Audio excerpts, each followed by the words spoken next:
Chapter 5. It was a dreary night of November that I beheld the accomplishment of my toils. With an anxiety that almost amounted to agony, I collected the instruments of life around me, that I might infuse a spark of being into the lifeless thing that lay at my feet.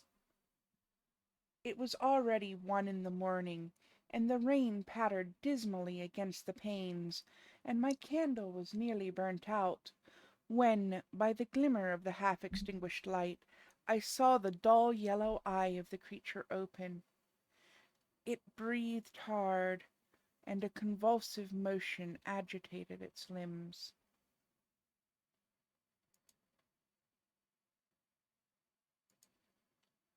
How can I describe my emotions at this catastrophe, or how delineate the wretch whom with such infinite pains and care I had endeavoured to form?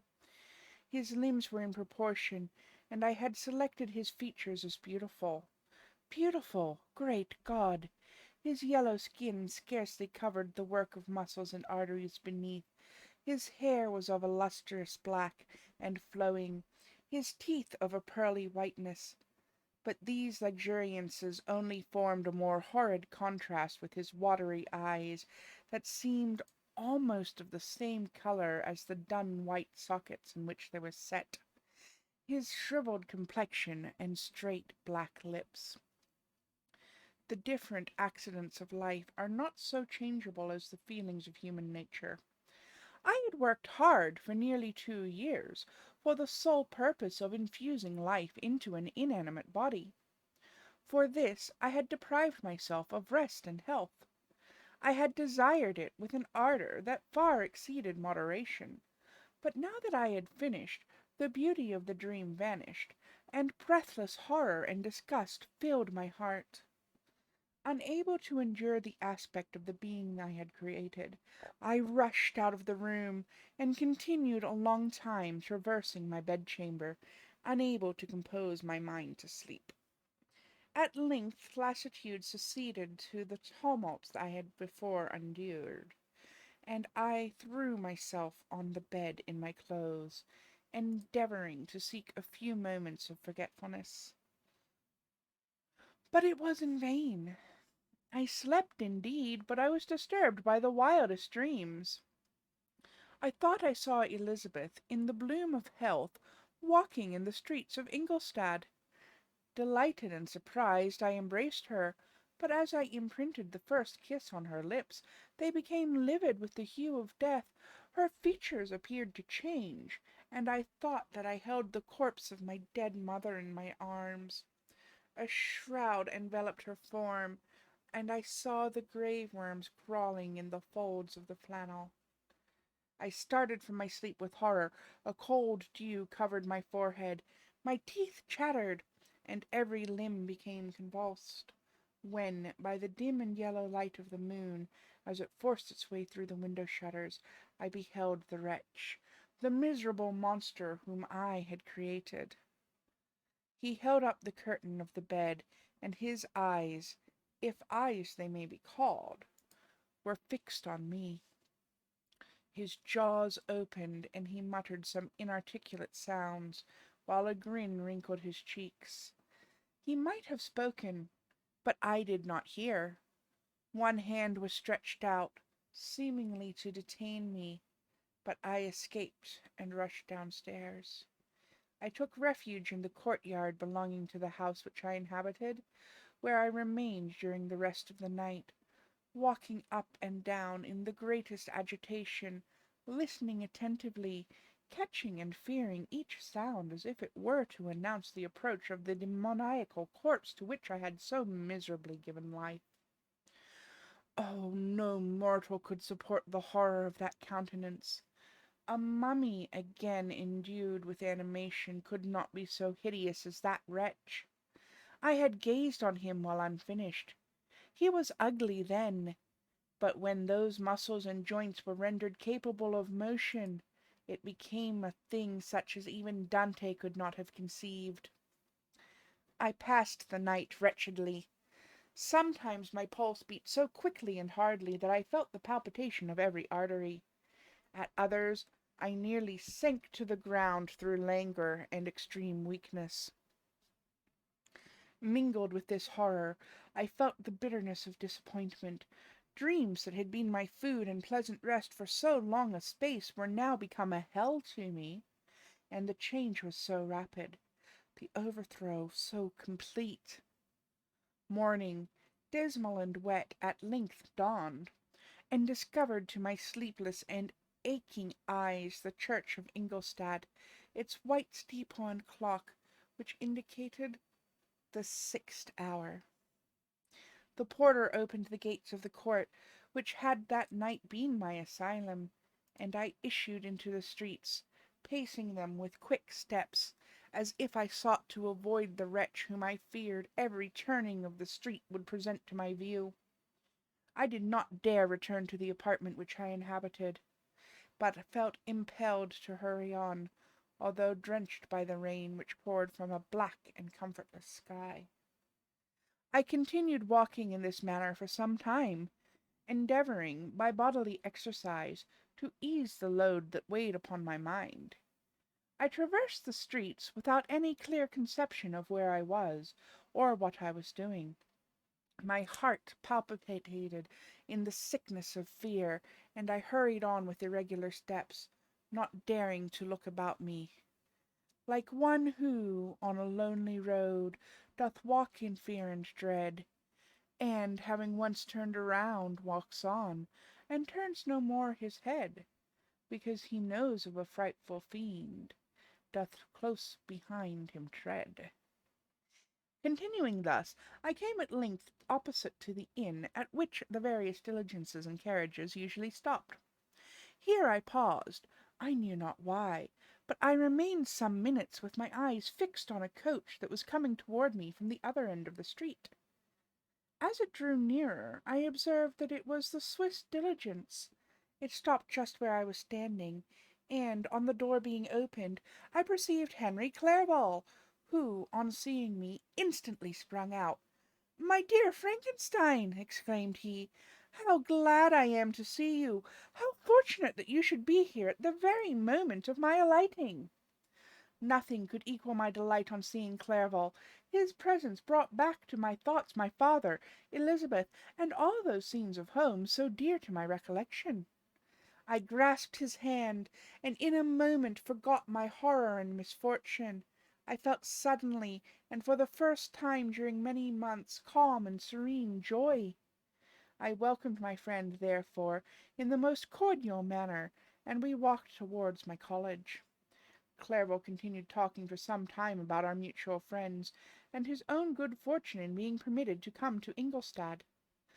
"You may easily believe," said he, "how great was the difficulty to persuade my father that all necessary knowledge was not comprised in the noble art of book-keeping, and, indeed, I believe I left him incredulous to the last, for his constant answer to my unwearied entreaties was the same as that of the Dutch schoolmaster and the vicar of Wakefield. 'I have 10,000 florins a year without Greek. I eat heartily without Greek.' But his affection for me at length overcame his dislike of learning, and he has permitted me to undertake a voyage of discovery to the land of knowledge. It gives me the greatest delight to see you. But tell me how you left my father, brothers, and Elizabeth." "Oh, very well and very happy, only a little uneasy that they hear from you so seldom. But by the by, I mean to lecture you a little upon their account myself. But, my dear Frankenstein," continued he, stopping short, and gazing full in my face, "I did not before remark how very ill you appear. So thin and pale, you look as if you had been watching for several nights." "Oh, you've guessed right. I have lately been so deeply engaged in one occupation that I have not allowed myself sufficient rest, as you see. But I sincerely hope, that all these employments are now at an end, and I am at length free." I trembled excessively. I could not endure to think of, and far less to allude to, the occurrences of the preceding night. I walked with a quick pace, and we soon arrived at my college. I then reflected, and the thought made me shiver, that the creature whom I had left in my apartment might still be there, alive, and walking about. I dreaded to behold this monster, but I feared still more that Henry should see him. Entreating him therefore to remain a few minutes at the bottom of the stairs, I darted up toward my own room. My hand was already on the lock of the door before I recollected myself. I then paused, and a cold shivering came over me. I threw the door forcibly open, as children are accustomed to do when they expect a spectre to stand in waiting for them on the other side. But nothing appeared. I stepped fearfully in. The apartment was empty, and my bedroom was also freed from its hideous guest. I could hardly believe that so great good fortune could have befallen me. But when I became assured that my enemy had indeed fled, I clapped my hands for joy, and ran down to Clerval. We ascended into my room, and the servant presently brought breakfast. But I was unable to contain myself. It was not joy only that possessed me. I felt my flesh tingle with excessive sensitiveness, and my pulse beat rapidly. I was unable to remain for a single instant in the same place. I jumped over the chairs, clapped my hands, and laughed aloud. Clerval at first attributed my unusual spirits to joy on his arrival, but when he observed me more attentively, he saw a wildness in my eyes for which he could not account, and my loud, unrestrained, heartless laughter frightened and astonished him. "My dear Victor," cried he, "what, for God's sake, is the matter? Do not laugh in that manner. How ill you are! What's the cause of all this?"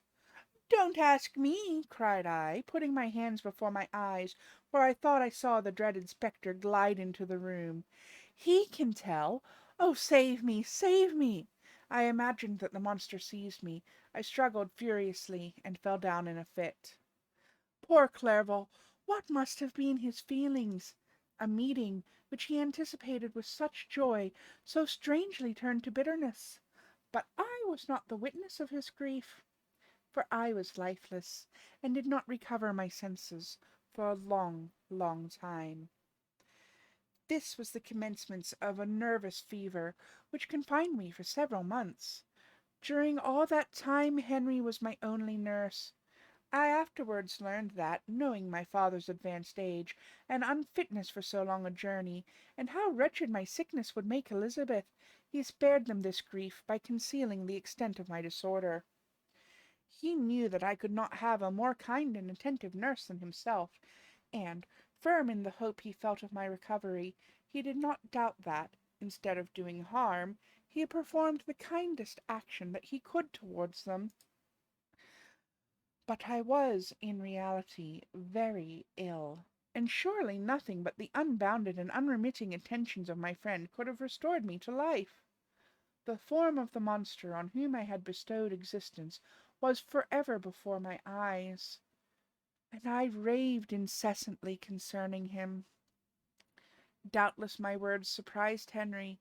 He at first believed them to be the wanderings of my disturbed imagination, but the pertinacity with which I continually recurred to the same subject persuaded him that my disorder indeed owed its origin to some uncommon and terrible event. By very slow degrees, and with frequent relapses that alarmed and grieved my friend, I recovered. I remember the first time I became capable of observing outward objects with any kind of pleasure. I perceived that the fallen leaves had disappeared, and that the young buds were shooting forth from the trees that shaded my window. It was a divine spring, and the season contributed greatly to my convalescence. I felt also sentiments of joy and affection revive in my bosom. My gloom disappeared, and in a short time I became as cheerful as before I was attacked by the fatal passion. "Dearest Clerval," exclaimed I, "how kind, how very good you are to me! This whole winter, instead of being spent in study, as you promised yourself, has been consumed in my sick room. How shall I ever repay you? I feel the greatest remorse for the disappointment of which I have been the occasion. But you will forgive me? You will repay me entirely, if you do not discompose yourself, but get well as fast as you can. And since you appear in such good spirits, may I speak to you on one subject? May I not? I trembled. One subject! What could it be? Could he allude to an object on whom I dared not even think? Compose yourself, said Clerval, who observed my change of colour. I will not mention it if it agitates you, but your father and cousin would be very happy if they received a letter from you in your own handwriting. They hardly know how ill you have been, and are uneasy at your long silence. Is that all, my dear Henry? How could you suppose that my first thought would not fly towards those dear, dear friends whom I love, and who are so deserving of my love?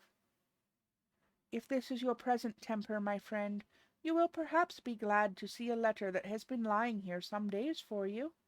It is from your cousin, I believe.